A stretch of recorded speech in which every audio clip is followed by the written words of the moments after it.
Mic check from Pastor Walker. Mic check, mic check. 1, 2, 3, 4, 5, 6, 7, 8, 9, 10, 11, 12, 13, as far as I can make it.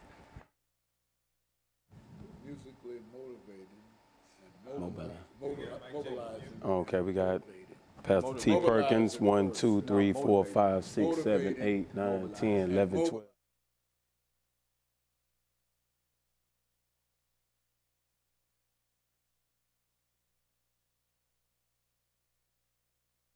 Y'all can talk about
Thank you and welcome to the show this morning.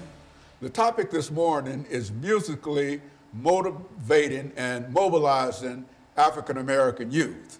And we have with us to talk about ways that African American youth might be motivated and mobilized through music, Pastor KWalker and Minister T. Perkins. And of course, Pastor Walker and Minister Perkins, let me welcome the two of you to the show this morning and tell you how delighted we are to have the two of you with us today. Now, what we'd like to do is to start off, Pastor Walker, and I think, Pastor Walker, you're familiar with what we do, yes, and this might be Minister Perkins' first time with us, yes, sir, and we're glad to have him. But we can simply have you to listen to Pastor Walker in terms of how he does it, and you won't go wrong because he's been with us many, many times. As a matter of fact, Pastor Walker, I think You started with us, what, 8 or 10, 12 years ago? Actually, about 18 years 18 years ago, see? And so I think our audience is quite familiar with you. And so what we'll do is to have Pastor Walker to tell us about his background, education, and some of his experiences. Right. And you can do the same thing in reference to your background, education, and some of your experiences. And if you take about 2.5 or 3 minutes to do that, then we'll be able to get out of that first segment, which is 6 minutes. And then we'll have a commercial break, and then we'll come back with an 8-minute segment and a 10-minute segment after that, and then we'll be able to wrap up the show for today. And so, Pastor Walker, let's start off with you. And Minister Perkins, you can listen to Pastor Walker the way he does it and know that you're doing it right. All right. Okay. And so, Pastor Walker, let's have you to give us some information about your background, your education, and some of your experiences. And then Minister Perkins will do the same in reference to his. Well, good morning, Dr. Haney. Thanks again for having me on the show. It has been, we have a long run together on the show. I think we started back in around 1999 or early 2000, for sure, taping. And it's been a pleasure over the years to be in your presence. You know, we all know your work you've done in the community and through getting the information out, you know, on the airwaves and stuff. Again, I'm Pastor Kelvin L. Walker. I'm currently the associate pastor at Fairfield Missionary Baptist Church under senior pastor Howard Jones Jr., who's a cousin of mine. And let me throw this in here too, also running for the 19th District Senate seat. We know Jones. Throw that in. Yes, sir. And he's a great man, of course. And I've been in Nashville, born and raised in Nashville. The two good parents that taught me the right way, that I didn't take the information and went the wrong way. Ended up, of course, getting in trouble at an early age, getting kicked out of all the public school systems in Nashville, Tennessee. Ended up doing crimes, shooting people and stuff like that. Ended up incarcerated in the state prison system. This is after I went into the military to avoid doing jail time. I went into the United States Navy, stayed there like 19 months and everything. Got out with an honorable discharge, went to OIC, got a GED, and from there, spent a little time at Tennessee State University. I had a desire to become a fashion designer, but my heroin addiction did not allow that. I had been addicted for many, many years, but it was in August the 24th, 1986, that God powerfully and forcefully intervened in my life, delivered me from a 17-plus year, almost 18-year drug addiction, called me directly into ministry, and that's what I've been doing ever since, you know, advocating on behalf of those who are downtrodden, less fortunate, and the like, and especially those who are incarcerated still in the prison system. You know, that's a heartbeat of mine, you know, to bring liberation to them and understanding to the public regarding men incarcerated, women incarcerated, how we do change, because I'm an example of people that have been incarcerated and changed. Very good. And so, Minister, let's have some information about your background, education, and your experiences before we go into our second. Okay, well, it's a privilege to be here, Dr. Haney, again. My name is Minister Ty Perkins. I'm actually under the studies of Dr. John Finn of Faith, Hope, and Love Fellowship in Antioch, Tennessee. I've come up from a mother and father, good, strong background. Father was a Black Panther, but the strength in the home wasn't strong as the elements around my neighborhood. I find myself my senior year in high school getting shot in my back, paralyzed from the waist down. That was the beginning of this saga, what I'm teaching today. And it's coming up in certain neighborhoods that have certain type of elements of life. Well, and in the midst of that, I wind up still going back to school at the Healing, graduated high school with a 3.5. In the midst of that, I find myself getting caught up in some turmoil. Mine was not fully strengthened at the time frame, and I find myself getting into a crime and going to prison. I had hate in my heart. I was angry at the world, misunderstanding about why these things had happened to me, and I found myself almost doing life in prison. When I came home, with the grace of God, God has allowed me to be an example, as also piggybacking off of Pastor Walker, is that to all the youth, kids, elders, grown folks, about how you can go into a storm and come out. We examples, and we climbing the mountain. Very good. And so what we'll do, Minister Perkins and Pastor Walker, is to take our first commercial break. Okay. Then we'll come back and let the two of you talk about some of your experiences for 8 minutes, and then we'll have another break for 10 minutes. Okay. And so what we'll do is to take this break, and we'll be back with our audience following this very, very short commercial break.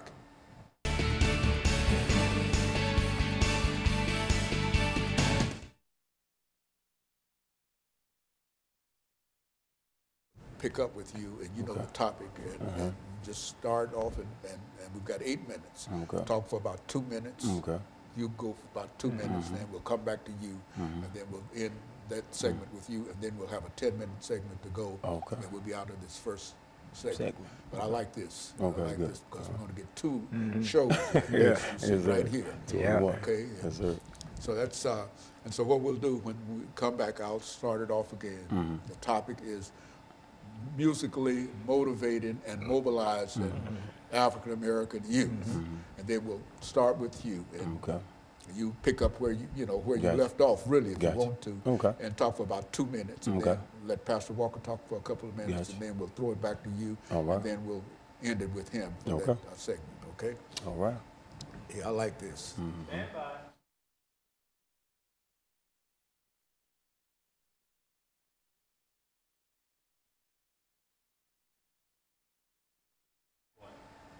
Thank you and welcome back to the second segment of the show for today. We're talking to Pastor KWalker and Minister T. Perkins about ways that African American youth might be motivated and mobilized through music. And I think, Minister Perkins, we left off with you, and let's give you an opportunity to continue our discussion in reference to methods that might be used to motivate and to mobilize African American youth, because I think the three of us will agree that our youth, not only African American youth, but youth, period, male and female, need to be mobilized and motivated. And so the two of you are giving us some information in reference to how this might be done. And so let's continue, Minister Perkins. Well, I'm actually a gospel rapper.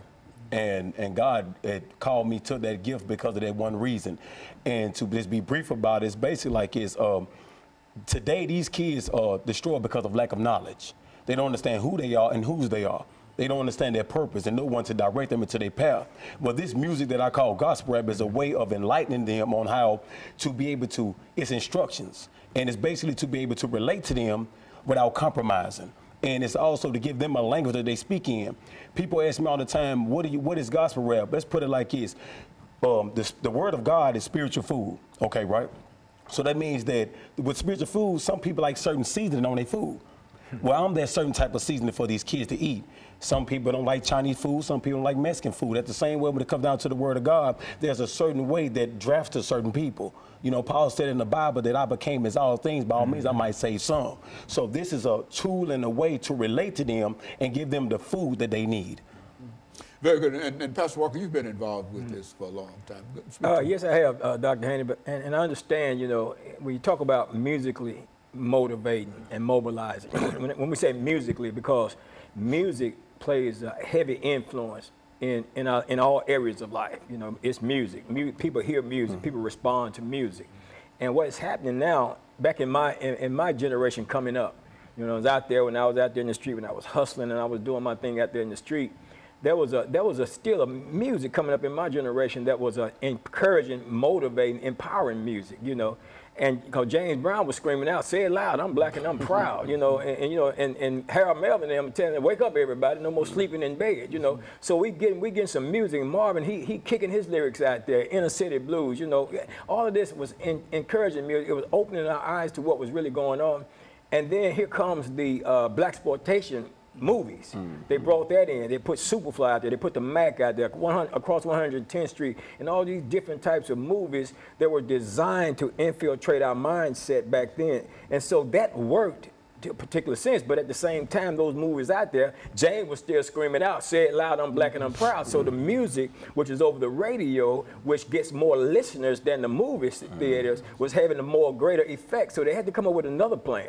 So they came up with the music video. So now they take this secular rap music, the dirty, the nastier, the more degrading that music is, the more money those artists make. And they put that into the ears, and then they put it in these headphones, and it's constantly in our ears and in our ear gate, and it's constantly, and because of that, it's affecting the mindset of the youth. So that now they're trying to live up to that, what they're hearing, and now they take and put together what they're hearing with what they're seeing in terms of the videos, and it's having a much greater effect. So what we're trying to do is counter that.